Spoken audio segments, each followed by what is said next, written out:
Thiago. Aqui nós temos nosso colega Marcelo Matos, ele é mais veterano do que eu aqui na história da Jovem Pan. Quantos de casa já, Marcelo? Eu entrei aqui em abril de 95. Puxa vida. São 29 anos. 11 anos antes que eu. Pois é, hein? E logo me chamou a atenção, assim, né, do seu Tuta, ele cumpria uma rotina, ele chegava praticamente no mesmo horário de manhã, voltava para almoçar, voltava do almoço, ficava até o final da tarde, conversava ali na sala do José Carlos Pereira, que era o vice-presidente de jornalismo na época. E aí a gente é jovem, né? Mas, poxa, se fosse eu estaria viajando para lá e para cá, né? Poxa, a vida ganha e tal. A gente é jovem, a gente pensa nessa coisa, né?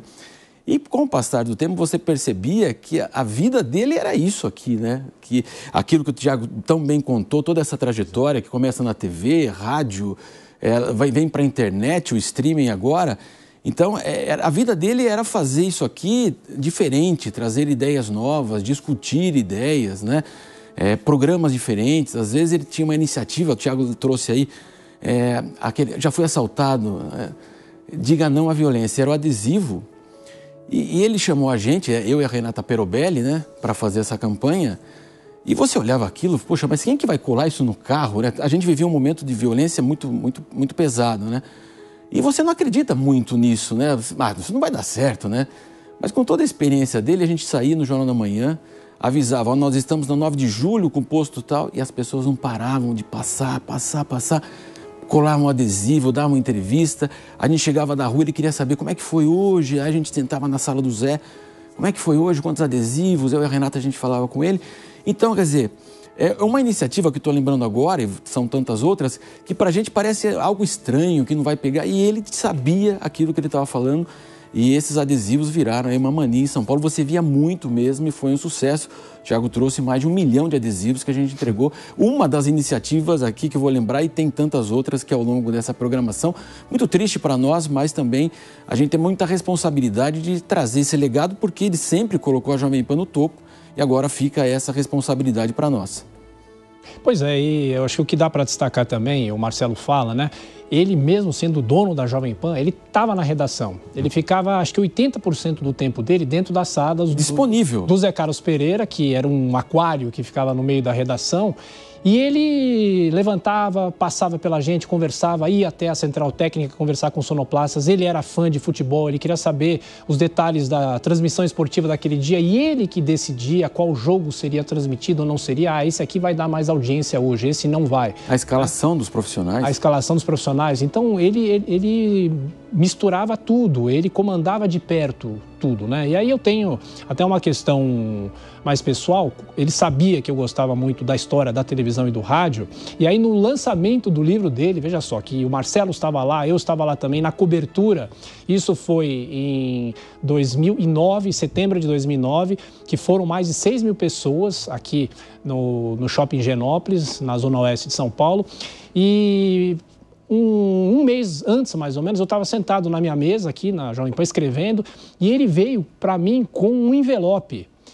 E aí ele falou: Thiago, leve isso aqui para sua casa, traz lido amanhã. Era um calhamaço assim, né? Ou seja, era o original do livro dele. E aí ele pediu para que eu desse uma lida. Ele falou: você gosta tanto de história do rádio e da televisão? Se tiver alguma coisa errada aí, não sei o que, quem sou eu para falar para ele o que tinha de erro no texto, né, que ele fez. E aí eu li, obviamente não dormi naquele dia, aí trouxe, olha, seu Tuta, a única coisa aqui que está errada foi um placar de um jogo da Copa do Mundo de 1950 que estava errado, né? Aí ele, não, tá bom. Aí ele fez na dedicatória, que eu até passei aqui, é algo muito pessoal, né, mas ele me agradece pelo momento, né, pela forma como eu o ajudei de uma certa maneira. Eu não fui o revisor oficial do livro, muito pelo contrário, né? Mas ele agradece pelas correções que foram feitas nesse livro, que é uma referência, né, para todo estudante de comunicação e alguém que, de uma certa maneira, aprendeu na marra, né? Porque você começar numa emissora de televisão nos anos 50, que a Record é de 1953, ele foi para a televisão e eles aprenderam tudo na marra. Ele, o Newton Travesso, que nós temos também depoimentos do Newton, e a gente teve, Marcelo e eu, a gente teve a chance de trabalhar com o Newton aqui, os dois, imagina os dois andando aqui nos corredores, né? Era uma TV Record dos anos 60 montada aqui no fim dos anos 2000. Aliás, agora 5:01, né? O pessoal da rádio já está conosco e nós estamos aqui numa cobertura especial, exatamente porque, né, uma das grandes personalidades da Jovem Pan, Antônio Augusto Amaral de Carvalho, o seu Tuta, morreu nesta segunda-feira. A família acabou de comunicar isso e a gente está nessa cobertura trazendo justamente as histórias, o legado e tudo aquilo que foi construído a partir das ideias, do trabalho, da competência desta figura tão admirada. Aliás, eu quero aproveitar e chamar também o Nilson César, né? Essa outra figura conhecidíssima que está aqui conosco. Nilson não está aqui na emissora em São Paulo hoje, mas, né, já se preparou para conversar conosco ali à distância. E Nilson, eu gostaria de... O Nilson já várias vezes aqui pelos corredores, né? Os mais jovens aqui de emissora sempre costumam pará-lo para perguntar sobre esse passado, sobre como era o seu Tuta, sobre como era esse começo, essa convivência. E hoje eu gostaria que você compartilhasse algumas dessas histórias, Nilson, com todos estes que nos acompanham nesse dia tão difícil aqui para o Grupo Jovem Pan. Seja bem-vindo. Muito obrigado. Um dia muito difícil, realmente, um dia muito triste para o Grupo Jovem Pan, um dia tristíssimo para mim, porque eu tenho dois pais. Eu costumava dizer isso para o seu Tuta. Eu tenho um pai que é o meu pai, o Florindo Favara, com 90 anos de idade, e eu tenho o seu Antônio Augusto Amaral de Carvalho, com 93 anos de idade, que nos deixa hoje aqui na Terra. Eu sou espírita, kardecista. Eu acredito muito na vida além da Terra, né? E eu tenho certeza que este que é, sem dúvida, um dos maiores nomes da história da comunicação brasileira, vai seguir o seu legado onde ele estiver. Eu não tenho a menor dúvida disso. Deixa aqui o seu legado e vai seguir onde ele estiver. O seu Tuta era um jornalista, um J maiúsculo. Era um jornalista de primeira linha, era um jornalista de primeira grandeza. Seu Tuta, o Tiago, eu estava ouvindo aí, disse, ele passava 80% do tempo dele na redação. Não, o seu Tuta não passava 80% do tempo na redação. O seu Tuta passava praticamente todo o dia inteiro na redação, né? E ele era um conselheiro de todos nós, ele era um amigo de todos nós, ele era uma pessoa visionária, enxergava muito mais à frente do que todos nós juntos. Eu vou só contar esse episódio de 1985, final de 85. Eu estou na PAN desde 82, eu sou o narrador mais antigo da história da Jovem Pan.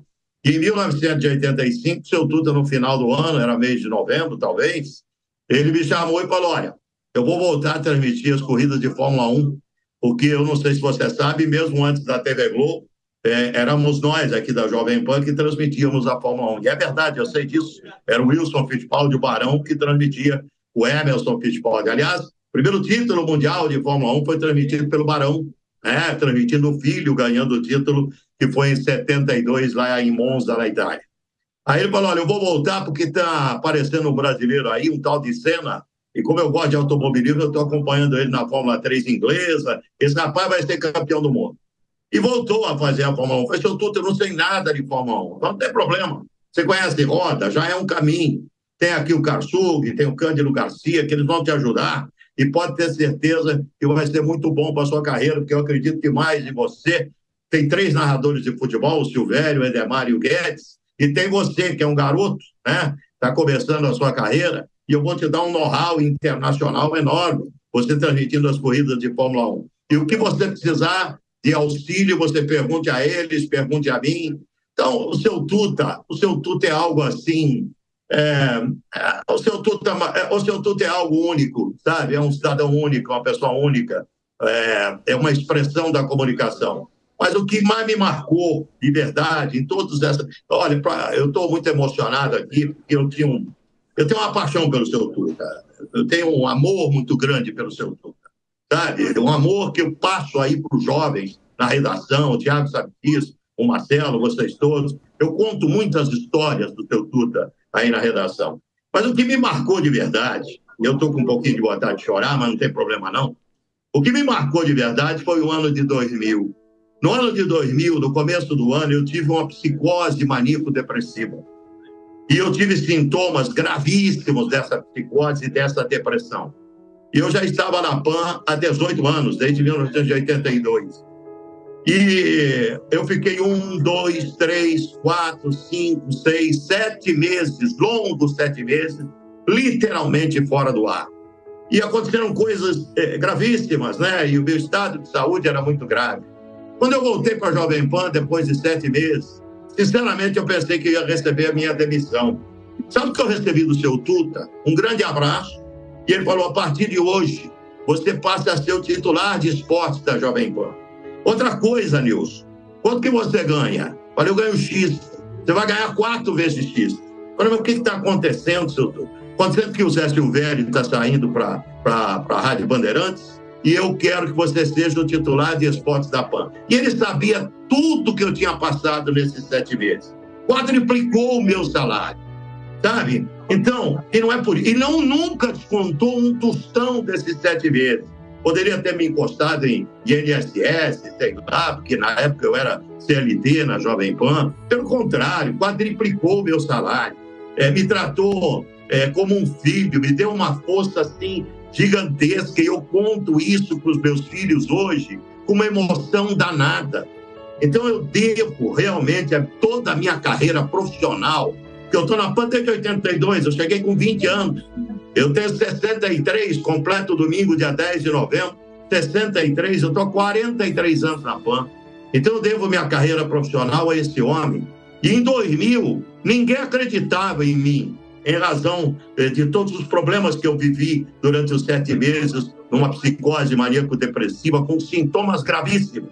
Ele não, ele apostou em mim, quadriplicou o meu salário, me deu a condição de titular de esportes da Jovem Pan. 2 dias depois já me colocou viajar numa viagem para o Chile, que nós fomos transmitir um jogo Chile-Brasil pelas eliminatórias da Copa do Mundo. Enfim, gente, esse homem eu vou ter, e eu falo isso para os filhos dele agora, eu tenho um contato com o Marcelo, com o Tutinha, e quando eu tenho contato com eles eu falo, eu tenho uma gratidão pelo seu pai, que não tem preço que pague essa gratidão que eu tenho pelo seu Tuta.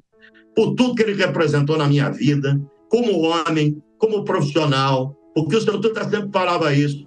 Eu gosto muito de formar também o homem, porque a formação do homem, para mim, é fundamental.